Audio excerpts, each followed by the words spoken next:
What is up, nerds, geeks, and gamers? It's Rage here, and I'm gonna be reviewing the Slormancer. Right off the bat, highly recommend it. As long as this is your type of game, I genuinely think you are gonna have fun. It's been a blast. I've played it quite a lot, and I definitely am gonna be playing it for a very long time. I'm giving it a 9 out of 10. It really is just an overall fantastic game. The gameplay loop is really fun. I would almost call it addictive, to be honest. And I just am loving the variety that this game has. Let's start off with talking about more of the positives. The first one being, it's very fun and replayable. And I mean that seriously. I think there was one night I ended up having to stop playing because I had to go to bed, but I could play this game for like an entire day and not be bored. It's that fun, and I'm still early game, so there's still so much for me to unlock. And there's like dungeon running that you can do and stuff like that that I could do it over and over and over again for hours, man. This game is absolutely fantastic. It has such an addictive gameplay loop, and it's fantastic. I could probably talk about that for like another 10 minutes if I wanted to, but I don't want to make the video too long. So I'm going to move on to the other things that I like, such as the variety in your character abilities, the variety in all the items in the game, and really the gameplay variety as well. So first of all, there are 3 classes you can choose from. One is a mage, another one is a knight, and the last one is a huntress. Now, each class has 3 specializations that you can unlock, which gives you a special ultimate ability, I guess would probably be the best way to describe it. But on top of that, you also have so many skills, man. You literally have 9 skills to choose from.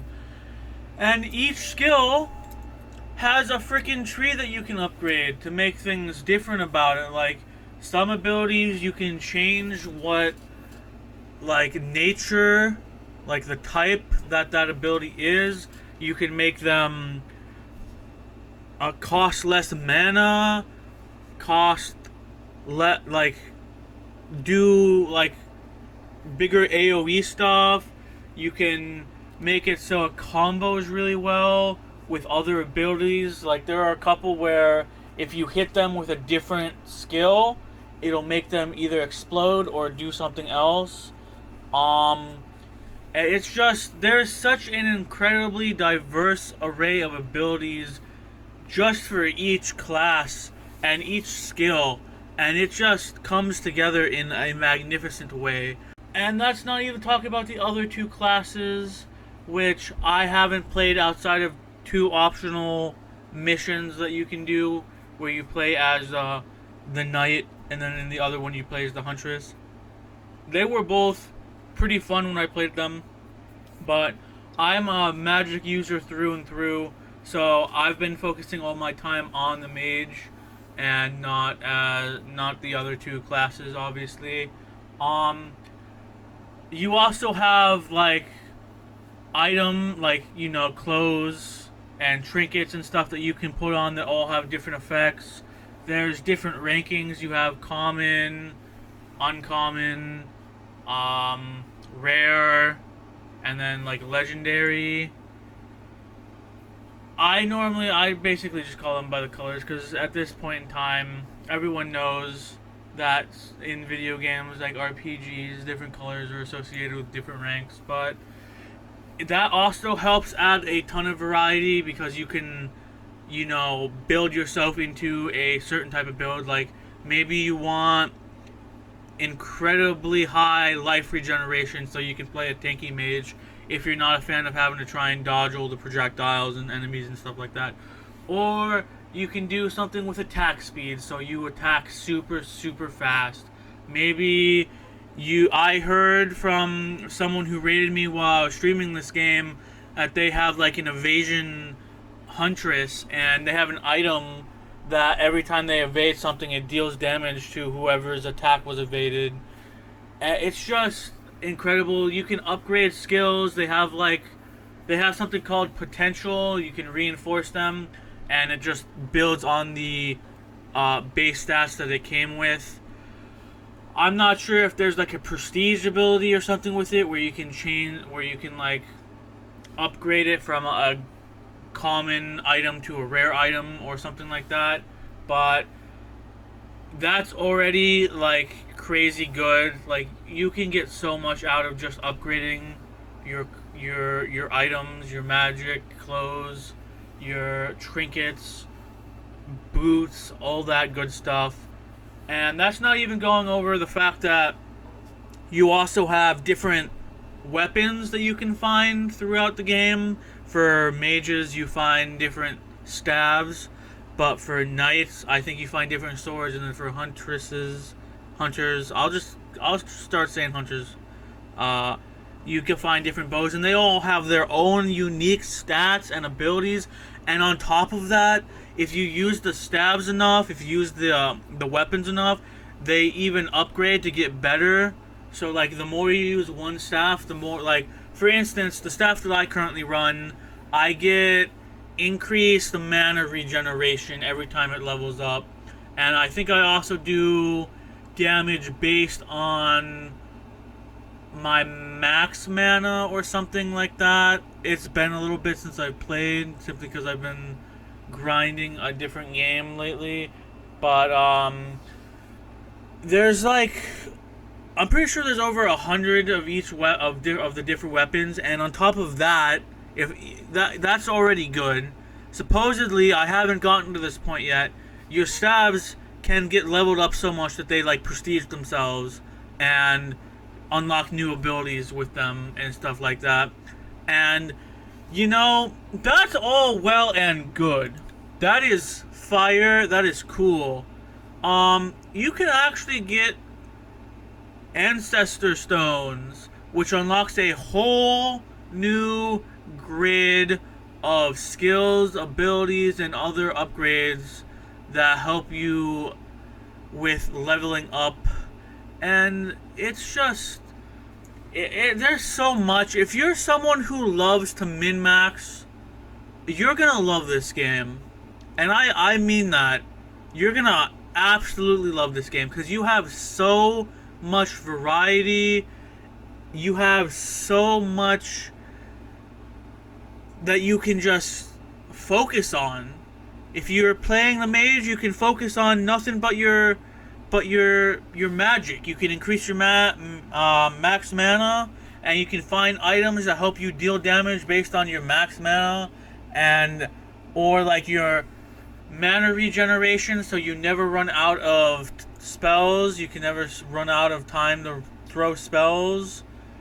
There's just like there's basically what feels like an infinite amount of things you can do, different ways you can build, and it's just incredible.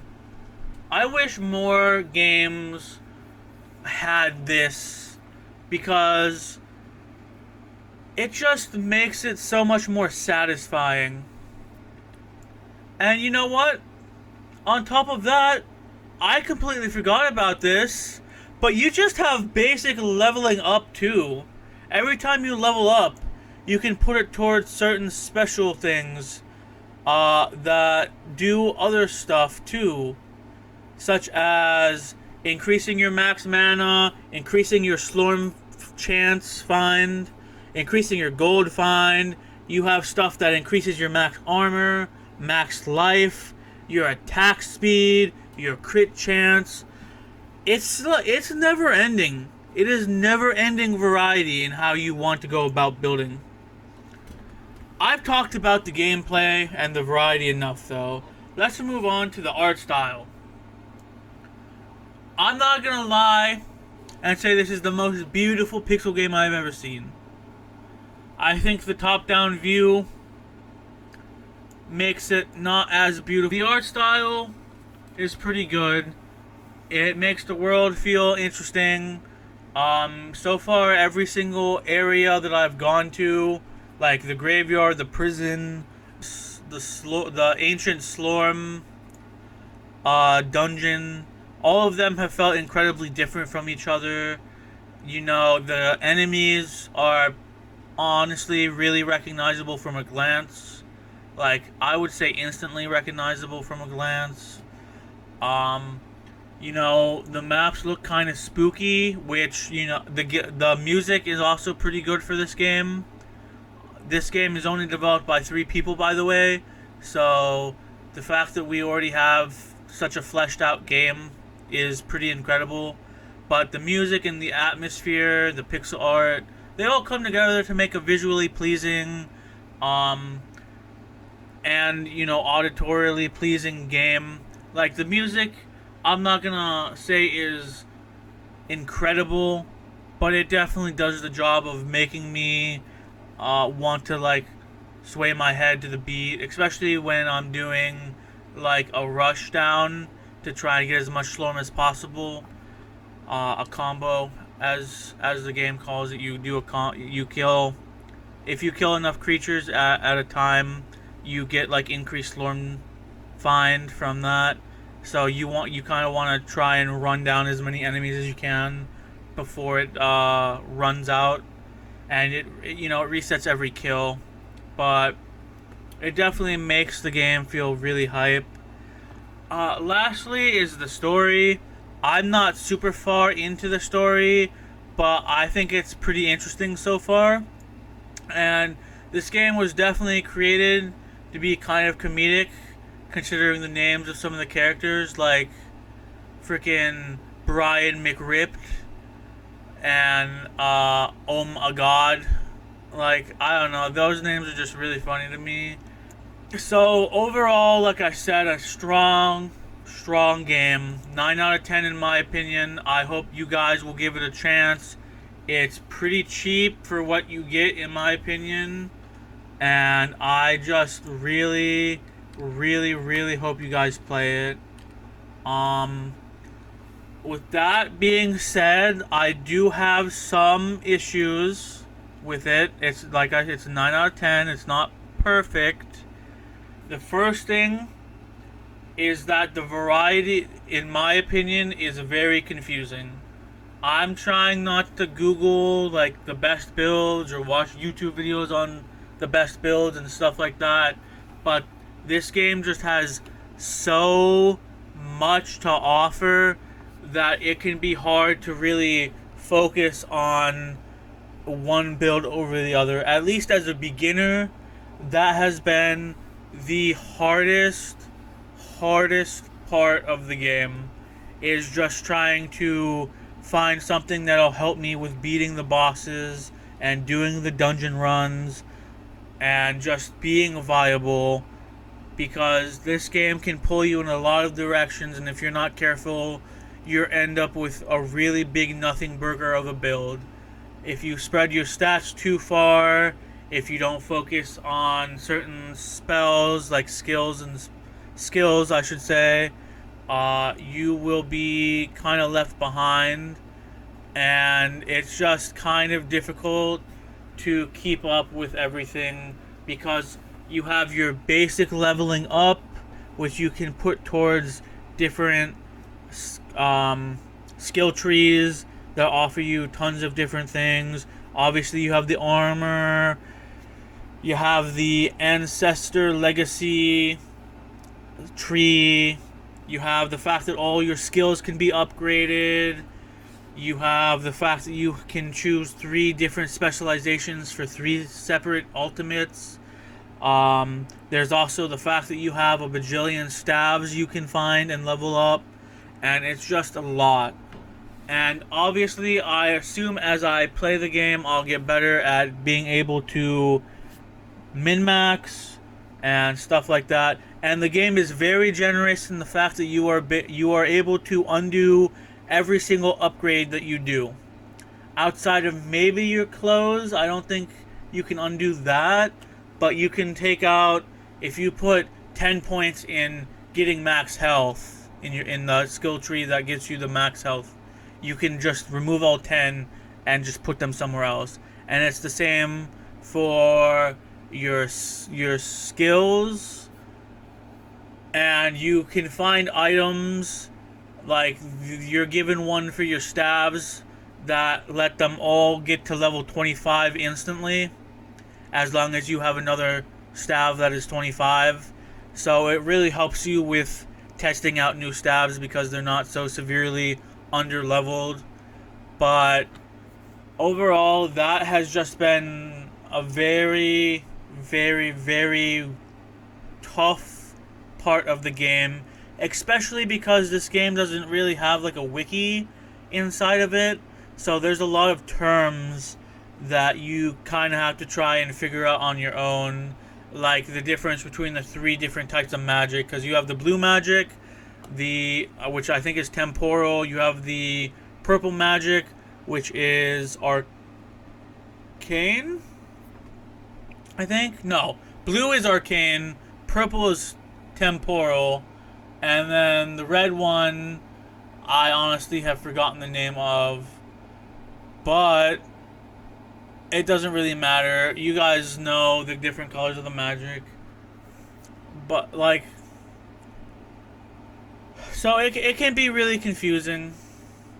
And I wish the game had a wiki to help you figure out what terms are what, because there's certain things that are in the skill trees that you kind of just have to figure out on your own, and it can be a little tough to do. Also, sometimes the map can be janky and or confusing. There have been this is admittedly a small issue, but sometimes I'll get stuck on a corner, or like there are tables and stuff in the game that you can kind of get stuck on that can really throw off your flow when you're doing like a massive combo or something like that. Same with the fact that the maps can be kind of confusing, because some of the areas, if you're not constantly looking at your mini-map, some of the areas do look samey, and sometimes it can be a little difficult to figure out where you came in from versus where you're supposed to like leave that area. And admittedly, this is a pretty small issue, and as you play the game it becomes less of an issue, but it is still something that can be kind of frustrating when you're trying to get like 300 kills in a row. Another thing is the difficulty jump. This is in regards specifically to the dungeon running mode, where you unlock, like, off the bat you have 2 different difficulties. One of them is like negative difficulty, it makes the enemies easier, so you get less rewards, and then the other one is neutral. You don't get any extra rewards, but it's still pretty fun. But then when you unlock the next difficulty, it's a really large difficulty spike. I think it makes the enemies like, I think they get like 100% more health and stuff, and they do more damage, and like different bosses, it unlocks like different a different dungeon that you have to run, and it's just a weird difficulty spike. I wasn't expecting for it to jump that high, and currently, because I'm pretty new to the game and I'm not optimized in my build at all, really, it's pretty difficult to do that mode right now. And there's still like, I think like 5 modes after that one that I imagine are going to be way harder. So I really wish they had started you off a little bit easier, where everything was like 25% or 50% stronger instead of being like 100% stronger. But once again, as I play the game, I expect that issue to kind of go away as I get more items and better stabs and stuff like that, and figure out how to combo my abilities better. I'm sure that issue will go away. My last issue is more of a personal issue, because like I said, with the way you can build in this game, I'm sure there are different builds that don't really have an issue with it, but in the prison area of the game, and probably elsewhere as you play. I'm sure that this isn't the last time you'll see them. There are armored enemies that take 3 hits to break their armor before you can actually do damage to them. And when you're trying to do a massive combo, it gets really, really, really frustrating, especially because they're pretty common, and it can be really tough to find any enemies in between the armored ones to kill to keep the streak going. It's just a little personal pet peeve. Like if it wasn't for the combos, I think I'd honestly like them, because it's, you know, makes the game a little bit more difficult, adds a little bit more variety. But it's still just frustrating to have, like, you're going on a 150 streak combo and you run into 3 areas that are all armored guys, so you can't get the combo continued. Just a small issue. I'm sure that every single class has a different way of dealing with it, and that they have tons of ways to actually make it manageable. I just have not yet found, like, the best way to do so. So yeah, like I said, in my opinion, all pretty minor nitpicks. I'm sure as I get better at the game, I'm gonna not be confused by the variety offered. And obviously, as I play the game and get used to the new areas, the janky maps get less janky and less confusing. And, you know, I'm sure the difficulty jump will eventually be something that I find really manageable. Same with the armored creatures. So all of those are pretty minor, pretty subjective nitpicks in my opinion, except for maybe the variety, because this game does throw a lot at you. But overall, like I said, a 9 out of 10. I really, really, really, really hope you guys will decide to play this game. It's only $20 on Steam. And it is absolutely incredible. I highly recommend. And the game is still being updated as far as I can tell, because it's in 1.0 right now. And hopefully sometime down the line they'll add more classes or something like that. I'm looking forward to it. I know I'm going to be playing this game for at least the next year without getting bored. And I just cannot wait to play this again. Like I said, please consider giving it a try. It would really help out these developers. Only 3 people, as I think I've already said. I don't know for sure that that's true, but someone that rated me who's been playing this game for like 6 months or something like that said it was. So I'm willing to trust him. So if you want to support a small developer and play a really fun game that I think you guys will be coming back to over and over again, check out the Slormancer. You can't go wrong. If you enjoyed the video, please don't forget to like, subscribe, and hit that bell notification to get notified when I go live or release a video. It really helps me out and makes me more motivated to continue streaming and making YouTube videos and stuff like that. Hope you have a good rest of your day. Peace.